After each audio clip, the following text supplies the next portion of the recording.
Assalamualaikum warahmatullahi wabarakatuh. Hai anak-anak, bagaimana kabar hari ini? Alhamdulillahirabbil alamin. Pada pagi hari ini kita masih diberikan umur panjang dan kesehatan. Sehingga dengan kesehatan itu kita manfaatkan untuk mencari ilmu. Mudah-mudahan ilmu yang kita cari pada hari ini yaitu ilmu yang bermanfaat. Oke. Untuk mengawali pelajaran pada hari ini, baiklah kita awali dulu dengan doa, yaitu dengan membaca surat Al-Fatihah, agar nantinya ilmu yang kita dapatkan pada hari ini bermanfaat. Berdoa dimulai. Al-Fatihah. Amin. Anak-anak, pada hari ini kita akan belajar tentang objek IPA dan pengamatan kelanjutan dari materi yang kemarin. Objek IPA dan pengamatan bagian kedua. Oke. Sebelum materi ini kita bahas lebih lanjut, coba kita mengulas materi yang kemarin, yaitu tentang objek IPA dan pengamatannya bagian yang pertama, yaitu tentang apa? Penyelidikan IPA. Nah, kemarin kita sudah melakukan penyelidikan IPA. Apa yang kita selidiki kemarin? Yaitu tentang tisu yang diberi garis warna hitam dengan spidol dimasukkan ke dalam gelas bekas air mineral yang sudah diisi dengan air. Ya. Dari kerja ilmiah itu ada 3 perangkat yang harus kita siapkan. Apa saja kemarin? Pengamatan. Iya, ya. Jadi kerja ilmiah yang kita lakukan harus diamati. Yang kedua, setelah terjadi pengamatan harus ada inferensi, yaitu perkiraan-perkiraan. Yang ketiga adalah mengkomunikasi, yaitu 3 perangkat yang harus kita siapkan dalam rangka melakukan penyelidikan ilmiah. Ya, oke. Sekarang kita lanjutkan materi objek IPA dan pengamatan bagian yang kedua. Seperti ini, yaitu tentang pengukuran. Nah, karena pengukuran itu adalah bagian dari pengamatan juga. Oke. Coba kita lihat di layar berikut. Nah, ya. Pengukuran bagian dari pengamatan. Ya. Coba kita lihat slide yang ada di depan ini.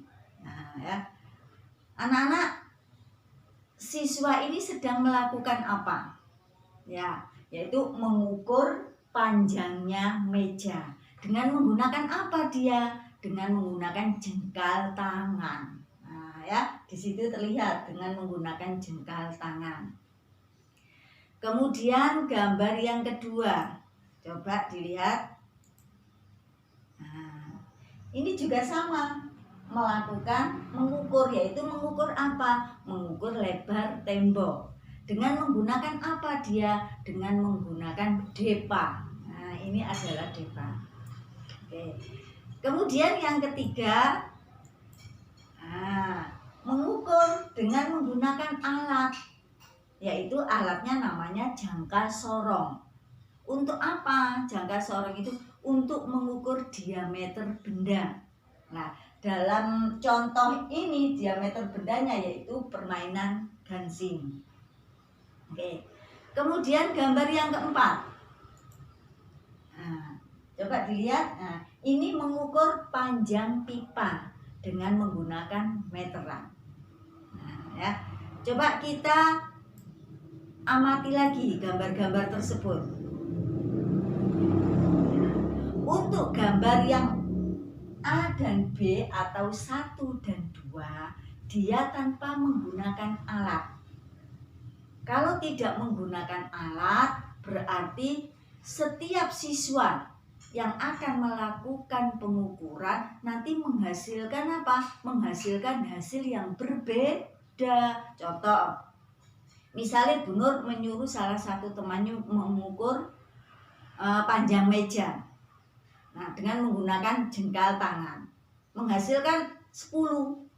Nah, Bu Nur karena kecil orangnya, tangannya juga kecil sehingga bisa menghasilkan ukuran yaitu 15. Nah, kan berbeda. Nanti Bu Nur menyuruh temanmu lagi, misalkan 7 karena tangannya besar-besar. Nah, kalau selalu berubah begitu, maka yang bingung siapa? Yang bingung yang belajar, si pembacanya. Kok selalu berubah-ubah? Nah, ya. Begitu juga dengan gambar yang kedua. Ini juga sama. Setiap siswa yang akan melakukan pengukuran nanti menghasilkan apa? Hasil yang berbeda. Nah, ya. Sehingga dari dua gambar itu, karena alat yang digunakan itu tidak paten, maka akan menghasilkan hasil yang berbeda-beda. Demikian itu dikatakan sebagai satuan tak baku. Nah, sedangkan gambar yang kedua, yang ketiga dan 4, ini ada alat ukurnya, alat untuk mengukurnya, yaitu berupa jangka sorong dan berupa meteran.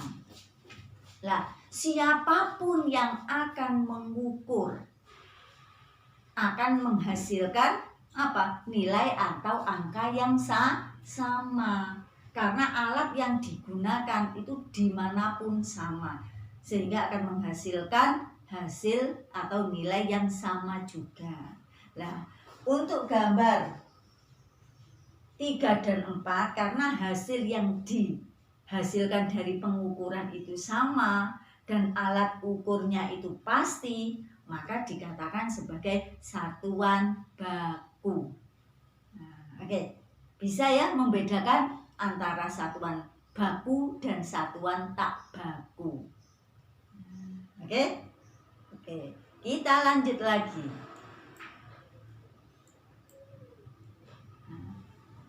Apa yang bisa disimpulkan dari penjelasannya Bu Nur tadi? Ya, coba dilihat di layar. Apa sih pengukuran itu? Apa sih mengukur itu? Mengukur itu adalah membandingkan antara besaran yang diukur dengan besaran yang digunakan sebagai alat ukur yang disebut dengan satuan. Itu adalah kegiatan mengukur. Atau bisa diulangi Bu Nur, mengukur itu adalah membandingkan antara besaran yang diukur dengan besaran sejenis yang digunakan sebagai satuan. Itu adalah mengukur. Nah, sekarang besaran sendiri itu apa? Iya, ini ya, dilihat lagi besaran. Besaran itu apa? Segala sesuatu yang dapat diukur dan dapat dinyatakan dengan nilai atau angka, itu adalah besaran. Nah, seperti tadi, diameternya berapa, panjangnya berapa. Lah, panjang itu karena bisa diukur dan ada hasilnya berupa nilai atau angka, maka panjang itu disebut besaran. Nah, ya. Kemudian lagi misalkan menghitung berapa diameternya. Nah, diameter itu juga sama, berarti besaran. Ya, karena dari mengukur nanti menghasilkan nilai atau angka sehingga dikatakan besaran. Contoh lagi misalkan berat atau massa. Nah, ya, masanya berapa sih benda ini? Nah, ketika diukur ada hasil, nah berarti massa itu adalah besaran. Karena dari hasil pengukuran nanti bisa menghasilkan angka atau nilai. Nah, sekarang satuan. Nah, coba dilihat di sini.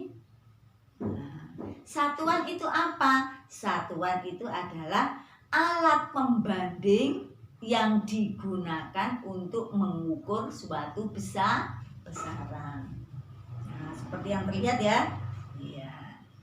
Oke, itu adalah yang bisa disimpulkan dari materi-materi yang sebelumnya, ya. Oke, sudah tahu anak-anak? Ya. Sekarang jenis-jenis besaran. Ya, apa saja jenis-jenis besaran itu? Nah, yang pertama yaitu ada besaran pokok. Ya. Kemudian yang kedua yaitu besaran turunan. Nanti kita bahas satu persatu. Apa itu besaran pokok dan apa itu besaran turunan. Nah, sekarang besaran pokok dulu. Ya, besaran pokok. Yang pertama yaitu panjang. Nah, ya. Nah, ini adalah besaran pokok yang pertama yaitu panjang. Nah, coba dilihat anak-anak gambarnya. Ini adalah alat-alat yang digunakan untuk mengukur besaran panjang. Nah, ya, ada meteran, ada roll meter, ada penggaris, ada mikrometer, ada jangka sorong. Nah, ini bisa dilihat semuanya. Nah, ya. Nah, panjang itu dikatakan sebagai besaran pokok karena apa? Karena besaran yang satuannya itu dapat didefinisikan sendiri. Artinya satuannya itu tidak berasal dari keturunan yang lain, tapi memang satuannya milik besaran itu sendiri. Nah, ya. Oke, bagaimana posisi mengukur besaran panjang? Nah, coba dilihat. Nah, ya. Ada posisi yang di samping, ada posisi di tengah, ada samping kanan. Nah, kalau kita ingin menghasilkan data yang valid, yang benar, maka posisinya itu adalah posisi yang tegak. Nah, ya, tegak lurus begini, tegak. Itu posisi yang benar seperti yang tampak pada slide ini. Nah, sedangkan yang samping kiri kanan itu nanti angka yang dihasilkan itu kurang benar karena miring. Nah, ya, jadi tidak valid itu.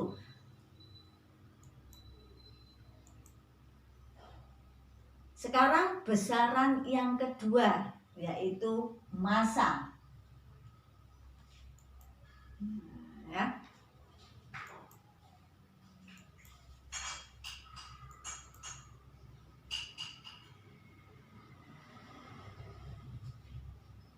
Ini adalah alat-alat yang digunakan untuk mengukur massa. Nah, ya, ada timbangan 2 lengan, ada timbangan 1 lengan, ada 1 lengan yang bentuknya berbeda, kemudian ada, nah ini gambar ini biasa dilakukan untuk menimbang gula, menimbang tepung dan sebagainya. Nah, ya, oke. Dari masing-masing timbangan atau neraca yang ada di layar itu, semuanya cara mengukurnya yaitu sama. Ada yang 2 lengan itu biasanya digunakan untuk mengukur emas, ya. Oke. Kemudian ada yang 1 lengan seperti ini bentuknya, ada yang seperti ini juga sama, ya, 1 lengan. Nah, cara membacanya di situ ada 3 lengan atau ada 3 skala. Nah, cara membacanya itu skala yang paling besar dulu. Itu ada 3, ya. Ada besar, kemudian ada besar itu di situ ditunjukkan dengan angka ratusan, kemudian puluhan dan satuan. Sehingga cara membacanya yaitu dari ratusan dulu, puluhan, kemudian satuan. Kalau yang dicontohkan tampak di layar ini, itu berarti berapa? 300 berapa? 398. Nah, ya. Oke, itu untuk mengukur massa. Sekarang untuk mengukur waktu. Coba dilihat. Nah, alat-alat apa saja yang digunakan? Yang pertama ada stopwatch. Ya, stopwatch. Kemudian yang kedua ada jam pasir. Nah, ini. Kemudian yang ketiga ada arloji. Nah, ya. Ini bisa digunakan semuanya untuk mengukur waktu. Oke. Itu besaran pokok. Nah, apakah hanya itu besaran pokok itu? Tidak. Tetapi masih banyak yang Bu Nur contohkan, itu hanya 3. Nanti untuk contoh-contoh yang lain bisa dibuka di buku paketnya saja ya. Oke. Sekarang yang kedua atau B yaitu besaran turunan. Apa saja yang termasuk besaran turunan? Oke, bisa dilihat di layar. Ya. Yang pertama luas. Nah, ya. Di situ terlihat daun. Bagaimana cara mengukur luas daun? Nah, digunakan dengan apa? Dengan kertas berpeta. Jadi nanti petakan dari daun ya, petakan dari daun itu berapa, nah itu luas daripada daun. Nah, untuk rumus yang pasti untuk benda-benda yang beraturan, maka menggunakan rumus panjang kali lebar. Ini sudah dibahas, sudah dipelajari di SD kelas 6 ya. Ya, panjang kali lebar ini. Nah, panjang memiliki satuan apa? Meter. Ya, betul. Nah, meter tadi itu diturunkan dari mana? Dari besaran pokok. Sehingga satuannya dikatakan apa? Besarannya dikatakan apa? Luas itu besaran turunan. Karena satuannya diturunkan dari besaran pokok. Untuk mencari luas, tadi Bu Nur bilang panjang kali lebar. Panjang satuannya apa? Meter. Kemudian lebar satuannya meter. Nah, untuk mencari luas satuannya meter persegi. Nah, meter persegi itu tadi diturunkan satuannya dari mana? Dari satuan pokok atau dari besaran pokok. Oke. Kemudian yang kedua yaitu volume. Nah, ya. Dilihat volume. Ini adalah volume untuk benda yang tidak beraturan. Caranya mengukurnya dengan ini. Ya, kita butuhkan gelas berskala atau beker gelas, kemudian batu. Nah, ya, beker gelasnya dibutuhkan 2. Oke. Atau 1 aja sudah cukup. Ya. Untuk gelas beker atau beker gelas semula kita isi dengan skala 50. Ya, kita isi dengan skala 50. Kemudian batu yang akan kita amati volumenya kita masukkan. Nah, setelah itu nanti volume air itu kan akan bertambah naik kan. Nah, di situ terlihat berapa? 100. Nah, semakin tinggi karena apa? Ketambahan benda, yaitu benda batunya tadi. Nah, penambahannya menjadi 100 itu kita kurangkan dengan air mula-mula atau awal air. Yang berapa tadi? 50. Nah, 100 dikurangi 50. Berapa? Ya, benar, 50. Nah, 50 itu berarti volume dari batu. Itu cara mengukur benda yang tidak beraturan. Lah bagaimana mengukur dengan benda-benda yang beraturan? Nah, ada rumusnya. Nah, silakan dilihat di layar. Nah, rumusnya volume yaitu panjang kali lebar kali tinggi. Nah, panjang satuannya apa? Meter. Nah, meter itu diturunkan dari mana? Besaran pokok. Lebar satuannya apa? Meter. Tinggi satuannya apa? Meter. Meter kali meter yaitu meter kubik. Nah, satuan meter kubik itu diturunkan dari mana satuannya?